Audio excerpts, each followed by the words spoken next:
The Gospel of John contains exactly 7 miracles, and today in chapter 5 of the Gospel of John, verses 1 to 3 and 5 to 16, we will read about the third of the 7, which is the healing of the paralytic at the pool of Bethesda. In the Gospel of John, unlike in the Synoptic Gospels, Jesus goes to Jerusalem on 3, if not 4 occasions.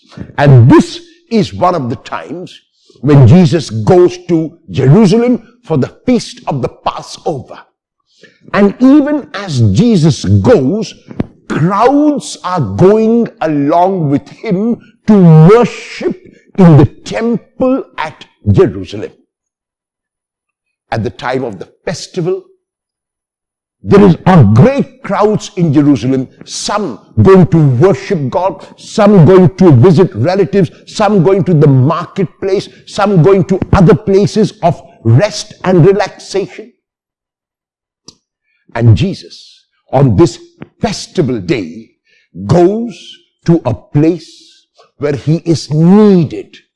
A place where there are a number of invalids, a number of sick people lying by the pool.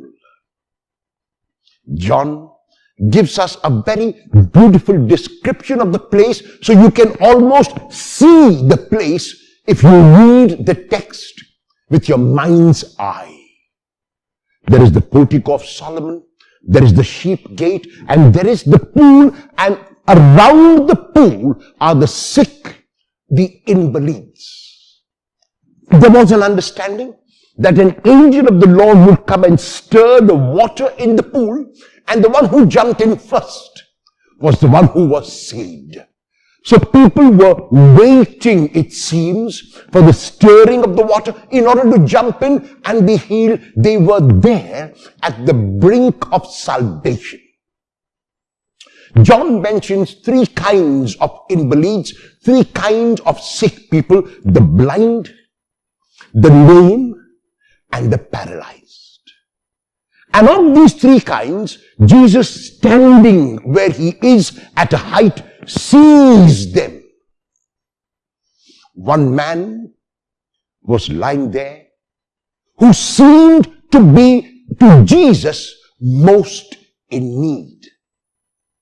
And Jesus goes down, and we are told by the evangelist that the man had been ill for 38 years.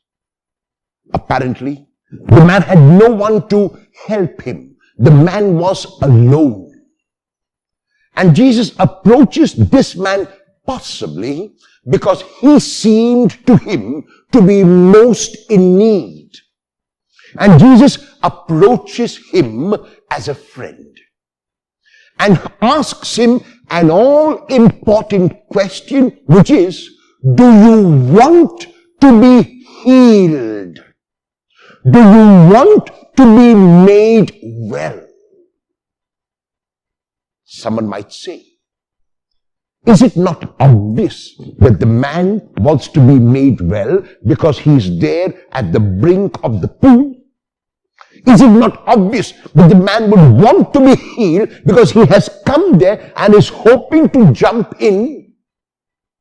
And the answer is no, it is not obvious. And Jesus will not presume or assume that the man wants to be healed. It is possible the man might be content with an alms which Jesus will give. It is possible that the man might be content with food which Jesus might give. Jesus does not know, and Jesus will not presume or assume. Jesus asks him, do you want to be made well? Do you want to be healed? The man, because he has been ill for 38 years, has become negative, has become a person who is not able to see hope. And so he complains to the Lord. I have no one to put me in the pool. When I am about to go in, somebody jumps in before me and they are healed, but not I.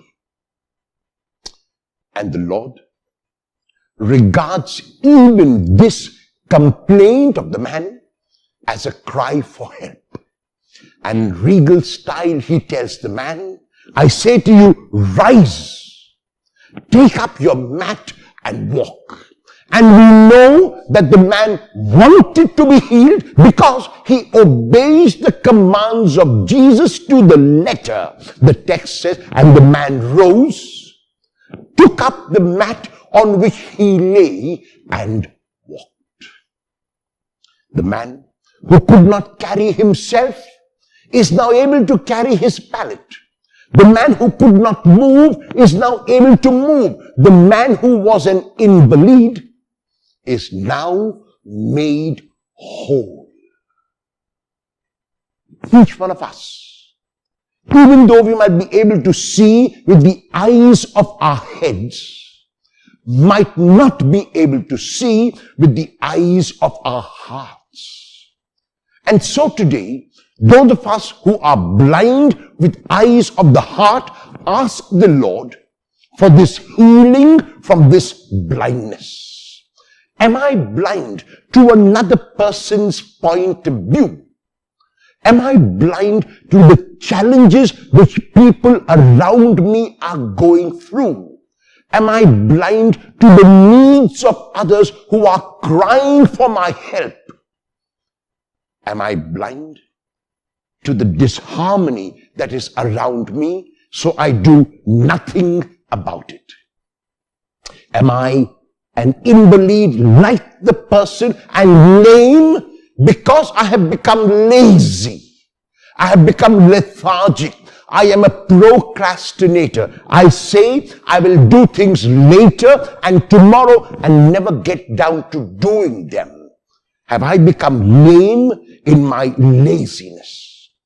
Is fear of everything around me paralyzing me? And if it is, then I turn to the Lord and I hear the Lord ask me this all-important question: do you want to be healed? Do you want to be made well? How will I respond to the Lord?